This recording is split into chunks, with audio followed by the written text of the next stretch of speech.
اعوذ باللہ من الشیطان الرجیم، بسم اللہ الرحمن الرحیم، الحمدللہ رب العالمین، وصلی اللہ علی سیدنا محمد وآلہ الطیبین الطاہرین۔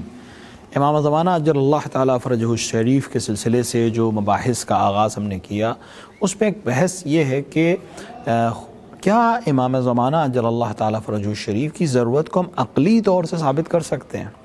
دیکھیے، ایک پوری بحث ہے جس کو عاقل اور دانشمند افراد نے مختلف دور میں پیش کیا ہے، اور وہ بحث یہ ہے کہ انسان کو خداوند عالم نے جو خواہشات دی ہیں، جو بھی ضرورت انسانی ہے، اس خداوند عالم پورا کرتا ہے۔ یعنی اگر مثال کے طور پہ خداوند عالم نے اگر انسان کو پیاس دی ہے کہ انسان کو پیاس لگتی ہے، تو خداوند عالم نے پانی کا انتظام کیا تاکہ وہ اس پیاس کو بجھا سکے اس پانی کے ذریعے سے۔ کوئی اور چیز پیاس کو نہیں بجھاتی، صرف پانی ہی بجھا سکتا ہے۔ آپ کوئی بھی چیز دوسری دنیا کی لکوڈ لے لیں، آخر پیاس کو اسی پانی سے بجھایا جائے گا۔ اسی طرح انسان کو بھوک لگتی ہے، تو یہ غریزہ ہے، یہ خواہش ہے، انسان کی خواہش ہے، انسان کو ضرورت ہے۔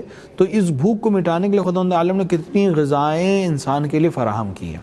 اسی طرح انسان کو جو بھی خواہشات ہوتی ہیں، خداوند عالم اس کو پورا کرتا ہے۔ یہ ایک نظریہ ہے، لطف کا نظریہ ہے۔ تو ہر انسان، اس کا تعلق نہیں کہ اس کا اسلام سے تعلق ہے یا تشیع سے تعلق ہے یا کسی دیگر مذہب سے تعلق ہے، حتیٰ غیر مذہب لوگ وہ منتظر ہیں کہ ایسی حکومت کے جو عدل اور انصاف کی حکومت ہو، جو چاہتے یہ ہیں، یعنی انسان بما ہوا انسان پسند کرتا ہے ایک ایسی حکومت کو جو عدل اور انصاف کی حکومت ہو۔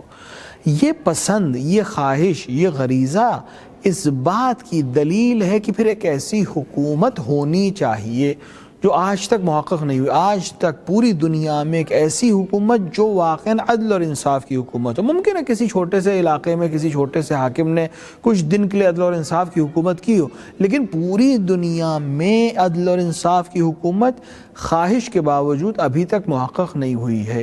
لہٰذا ضروری ہے کہ ایسی حکومت کا ہونا، چونکہ انسان پسند کرتا ہے، خواہش کرتا ہے ایسی حکومت کی، لہٰذا ایک ایسی حکومت اس دنیا میں ہونی چاہیے تاکہ اس خواہش کو پورا کر سکے۔ کیونکہ جو بھی خواہشات انسان کے اندر ہوتی ہیں، خداوند عالم فطری طور سے جو خواہش انسان کے جسم میں آتی ہے، ذہن میں آتی ہے، خدا اس کو پورا کرتا ہے۔ یہ خواہش ابھی تک پوری نہیں ہوئی ہے، لہٰذا ایک ایسے منجی، ایک ایسے حاکم کے انتظار سب کو ہے جو آ کر اس دنیا کو عدل اور انصاف سے بھر دے۔ ممکن ہے کوئی انسان جو مذہب کو نہیں مانتا، وہ منتظر ہو صرف ایک سسٹم کا۔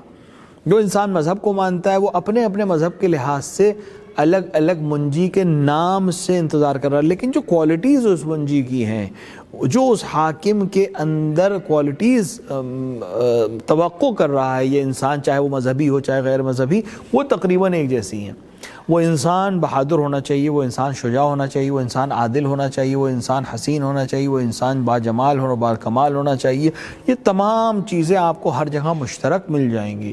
ممکن ہے نام ہر ایک کے الگ الگ ہوں، ممکن ہے جو پکچرائزیشن ہو وہ الگ الگ ہو، لیکن جو اصل خصوصیات ہیں، جو اصل ہدف ہے، جو اصل انتظار ہے ایک ایسے منجی کا جو اس دنیا کو عدل اور انصاف سے بھر دے، وہ تقریباً ہر جگہ مشترک ہے۔ اور یہ خود اشتراک اور یہ انسانی ذہن میں اس خواہش اور اس امید کا ہونا خود دلیل ہے کہ اس دنیا کو ایک منجی کی ضرورت ہے جو بشریت کو نجات اور کمال تک پہنچا سکے۔